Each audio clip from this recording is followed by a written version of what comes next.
In this second episode, I want to do a few things. I want to go through the building blocks that we can see in this schematic here.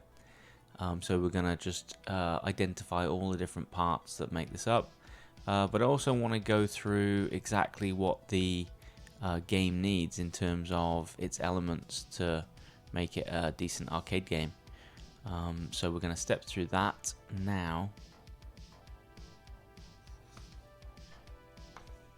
So on this arcade board, and indeed a lot of arcade boards, you've pretty much got two primary functions. You've got on the one side, you've got the CPU, in this case a Z80 CPU.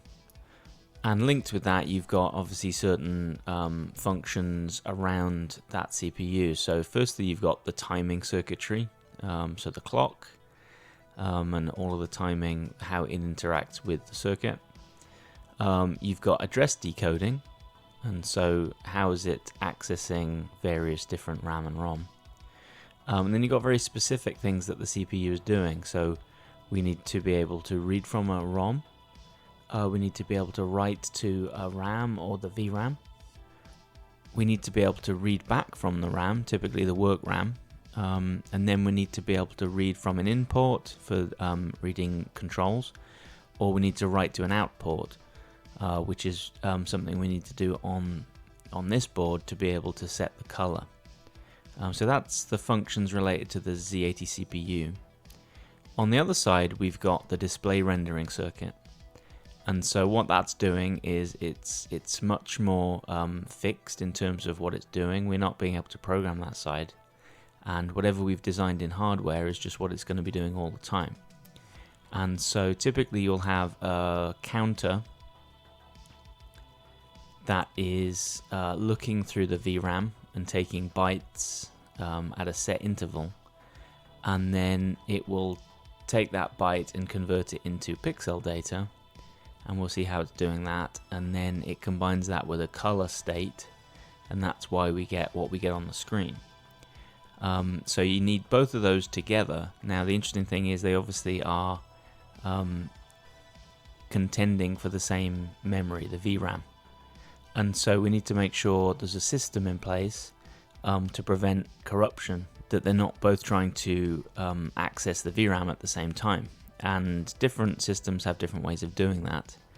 We saw with the Tank Battalion game, the 6502, that the first part of a complete cycle was CPU. The second half of the cycle was used for that display counter. So that's a convenient way to do it, the 6502. With the Z80 chip, they sometimes do it a bit differently. In this one, we'll see it's quite a unique way they do it. They actually stop the CPU for a little bit. And so we're going to be using some learning tools going through just on this short little review of the Dottori Kun board. We're going to be reviewing the schematics. We're going to be looking at a machine code test program that I've done. And then we're going to be looking at some model sim traces that are in each of the bullets above. So effectively, each of those is a state that we can look at and just understand what's happening with the board at each time on that one.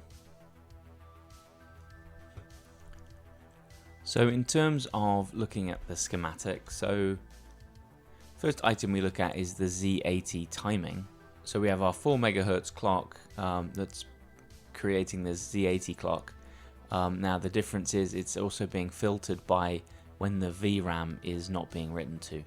And so we'll see how that works, but that's effectively a way of stopping the CPU clock at certain intervals.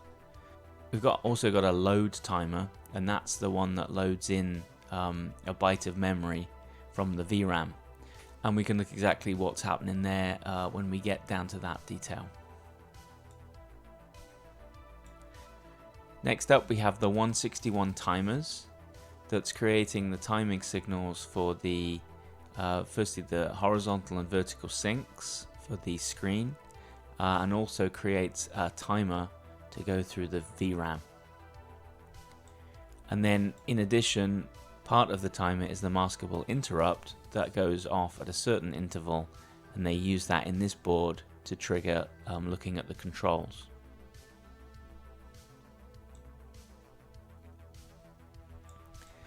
Next up we have the actual CPU itself with all of its data, address lines and all of its control lines, and that's obviously connected to the ROM chip and the RAM chip here. We've got some circuitry that makes sure the addressing is correct, that we address the ROM and the RAM when we have a certain address in the CPU. In addition, we have circuitry that makes sure that the direction of reading is correct. Not something we have to worry too much about in FPGA, but in the actual board we need to make sure the lines aren't being used by two different circuits. Next we have the multiplexer chips. Now we use those to ensure that the RAM is either being read or written to by the CPU, or it's being read by the rendering circuit, and so those chips select which one.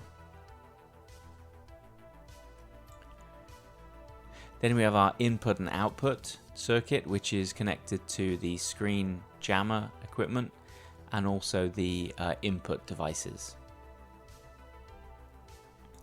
And then finally we have the actual render circuit, which is what shows on the screen, and this circuit takes in information from the VRAM, applies some color to it, and then outputs to the screen.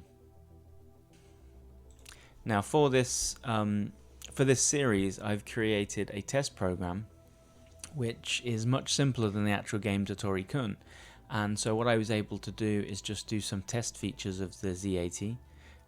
So some reading, some writing, and some writing to the screen.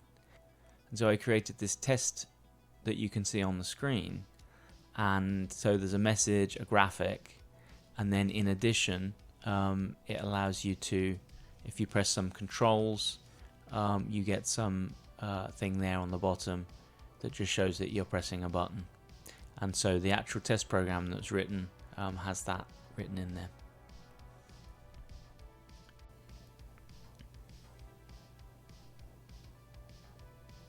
Here just briefly we'll touch on the test program for the Z80 chip that I put together.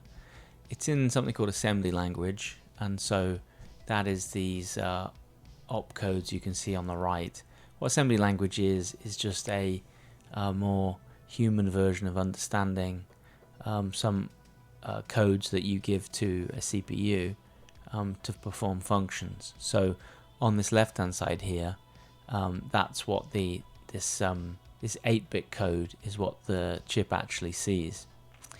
So I don't really want to step through particularly detailed at this point, but just effectively what we're doing here is we're going to read in some data from ROM, and then we're going to see if it's what we expect it to be. Then we have a little routine that clears the RAM area. Then we have a routine that basically puts in that Mr. Retrowolf test screen that you saw. So that's everything that's happening here. And then after that, we effectively do nothing. We just do a loop, and then we've set up an interrupt, and we'll get into the different interrupts. There's 3 interrupt routines, 3 interrupt modes on the Z80. We're in one particular one, and whenever we get that interrupt, it runs this little bit of code, which are basically just checking for pressing a key. And if we do press a key, it shows that particular graphic on the screen, and if we don't, it clears it. So we can step through that, and also the model sim traces in the series. So the Z80 chip, or Z80 chip by Zilog, was a chip that was developed in the late 1970s, and it was a kind of successor to the 8080 chip from Intel. And what I'm not going to do really is in this episode is delve into the history too much, because there is an amazing channel called Low Spec Gamer who does videos about a lot of technology, and he's done a great video about the 6502 and a very good video about the Z80. And this particular video is excellent. It gives full details about the trials and tribulations of getting that chip into production. So really enough said on that one. Definitely think you should check out this channel if you want to know more about that. That being said, the Z80 chip was used in many of our favorite computers, 8-bit computers at the time. In the 80s, we had the Amstrad CPC, we had the ZX Spectrum, the Sam Coupe also had one. The Sharp computers had a Z80. Coleco Adam, of course the MSX as well, and the Jupiter Ace. So plenty of computers with this very well-known chip, and definitely a good one to understand. So a few resources for getting into Z80. The very famous one is the Rodney Zacs, How to Program the Z80 book. All these books are typically available on archive.org or elsewhere. I'm going to be a bit controversial and say I don't love this book. I personally like the styles of others. Obviously, it's really good, and with a lot of this stuff, with all learning, you just got to find a format that works for you to be able to understand it. And I just like how some of these other books are presented. So my alternative is the Z80 Assembly Language Programming by Lance Leventhal. And the reason I like this is it might be a little bit older. I just like the way he presents it. It's very basic, and I think it looks a bit nicer. But the main thing is, they do present a lot of the reference material, let's say, is what we're looking at here, reference of each opcode. But towards the end, we actually start to get certain little programs that are built up from a problem statement through to what the answer would be, a sample program and a flowchart. And I think that just helps a little bit with understanding how you'd write your own program, especially when it comes to things like doing loops, which may not be completely obvious when you jump from like a basic language or a higher level language like C. When you do that in machine code or assembly language, it's a little bit different, and so you need a bit of guidance to start with there. In addition, there's an accompanying book which has more of the same of what I was talking about. So we have specific assembly language subroutines that is full amounts of problems and how you would deal with that with the Z80 chip. So that's a good one too, easy to find if you look on the net. And then we've got a couple of books which are accompanying books, maybe a bit older, but what I like about these books is it gives a nice discussion about what the chip is, what all the various pins do, and then it's got these state diagrams, which we're going to step through some of these state diagrams as well. But I think it's good, and we didn't see those in the previous books necessarily. And to understand what the hardware is doing, you definitely need to know what's going on with these various read-write pins and interrupt pins as well. So that's one of them. The other one that's very similar, just shows you the same information, just in a slightly different format, maybe a bit newer, is this one. So I'll put a link in the description of these books. Now another book that's very interesting is Build Your Own Z80 Computer, and that has got a schematic and description of the whole thing on this computer. So through from power supply through to discussion of the actual chip, and then all of the input and output. So that's useful to look at. Bit aged now, obviously, because some of these parts you can't even get. So you have to take it with a bit of pinch of salt. But hopefully we'll be covering enough stuff that you'll be able to build this stuff in FPGA anyway, and so you don't even need to be touching components.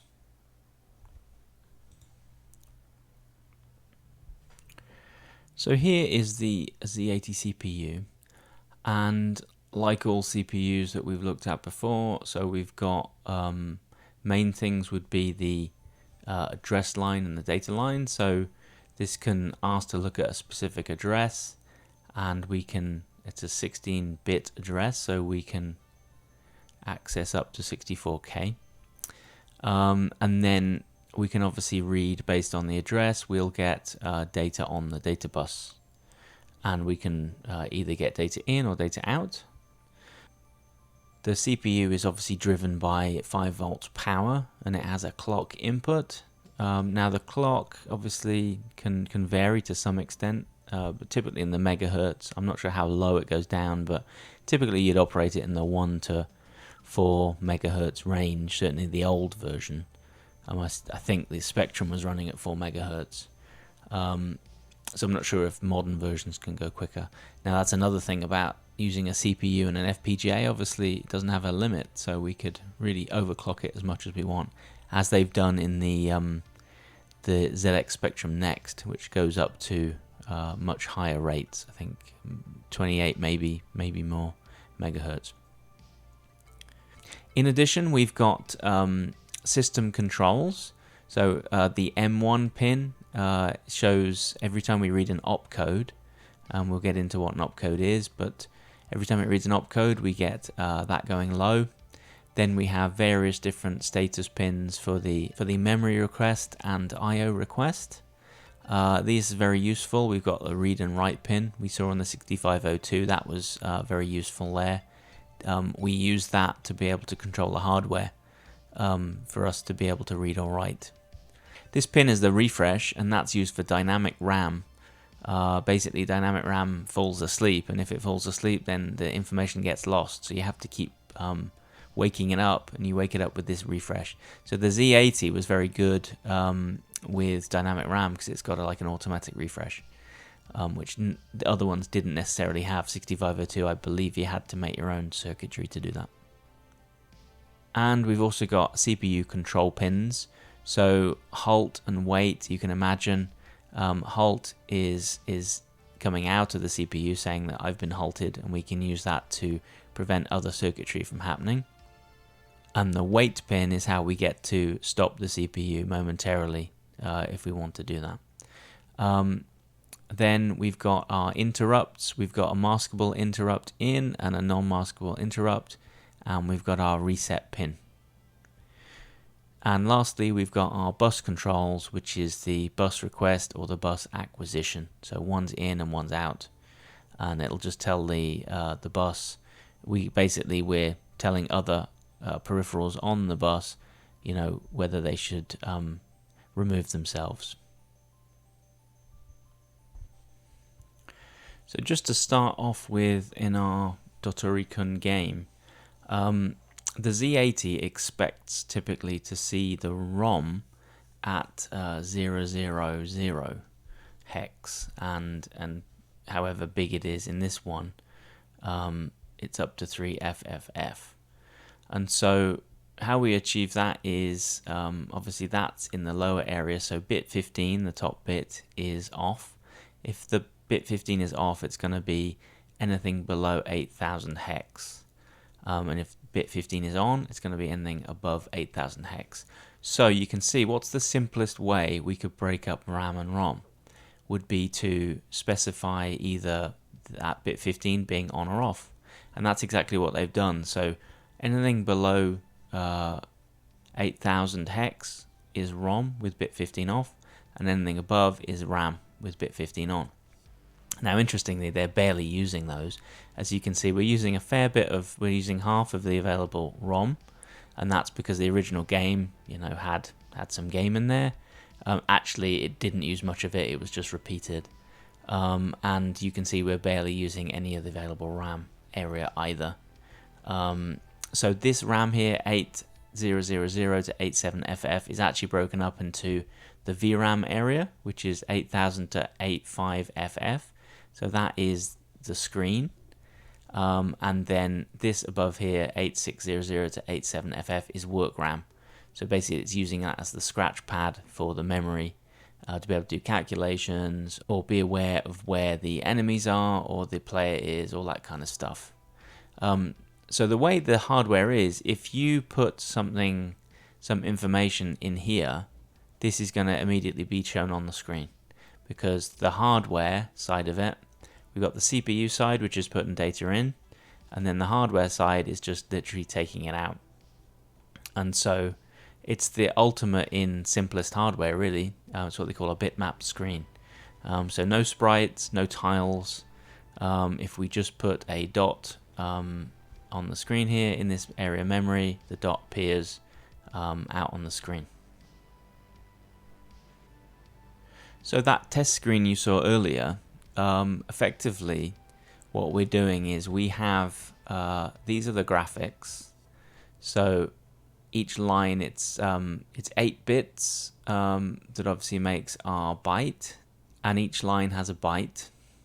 And here I'm just doing it in your typical 8x8, but it actually doesn't need to be that.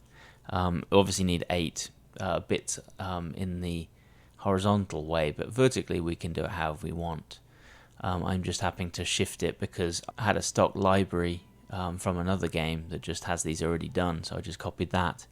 But this is our memory, and we have it in area of ROM, and I'm just shifting it into the area of 8000 hex to 85FF there. So one of the tools I'm using in this series just to create this test program, it's a website here, asm80.com, and it allows us to input a little program in assembler, and then we can assemble it and it'll create the hex file for us. So if I just put in, I'm going to copy and paste what I've already written, and we're going to go through what all of this does in the series. Not particularly difficult, because I tell you I'm definitely not a very good machine code programmer, either on the 6502 or Z80, but I can get by. And so you paste that in there, you say assemble, and it comes up with what you've seen earlier. It's got basically the past version, and then these are the hex values that we need to put into a file.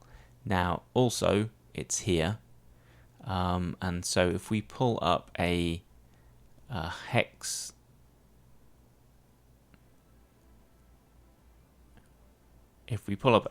editor, I've got my hex editor here, HXD, which I think is quite a good hex editor.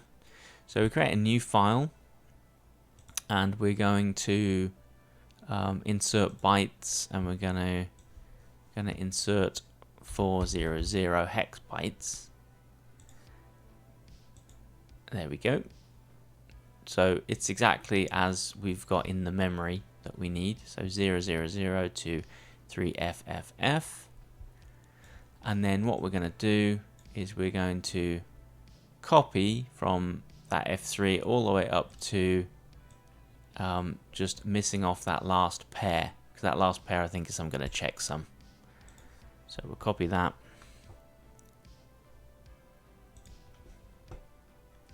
And then paste that in. I'm going to paste right, not paste insert. So we do that for each line. There are other ways to do it. It's just this, since this is a small program, this is the way I'm doing it. Just because this first bit is the thing that's looking, it's the instructions, if you will, looking at the memory that will be further down here. So what we're going to do now, so in Excel I've already populated a memory area that is what I want the screen to look like, and I've put an apostrophe there and the code, and that allows me to have a 2-digit code like hex, because we're pretty much pasting it in as text. So if we select that and we can copy it, we can then go into our hex file. We go down to 1000, and we can to 5FF there, do paste right, and there we go. So that's got our pattern in there. We actually make sure that these ones are zeros because that's what we have originally. But anyway, that's not the point. Point is I just show you how to create this. We can then save that as a hex file, and then we can modify the MiSTer MRA file to take that in. So let's do that next.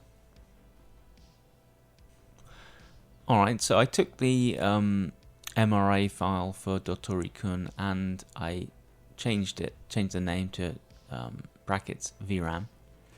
And then all we need to do is just need to change these areas down here and say zip equals Dottori Kun test. So that's a new name of a zip file. So basically this is where it would look for the main ROM.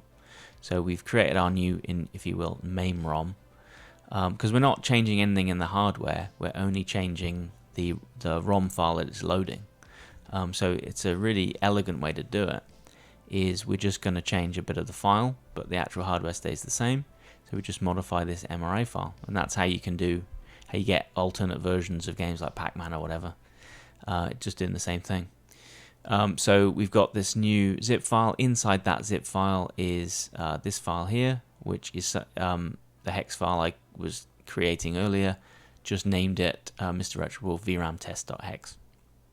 And don't need anything more elaborate than that, so index 0 is just the only one used, and this rest of it can stay the same. And then when we load up the core on the MiSTer, all we need to do is choose that MRA file, Dottori Kun VRAM, and it's going to load up our test screen. What I'm going to do is put up those files on the GitHub for MiSTer Retrowolf. And if you wanted to, you can just do that test yourself. Nothing groundbreaking on this episode. I'm going to leave it there, and we'll get into some of the different states of the CPU in the next episodes. So see you soon.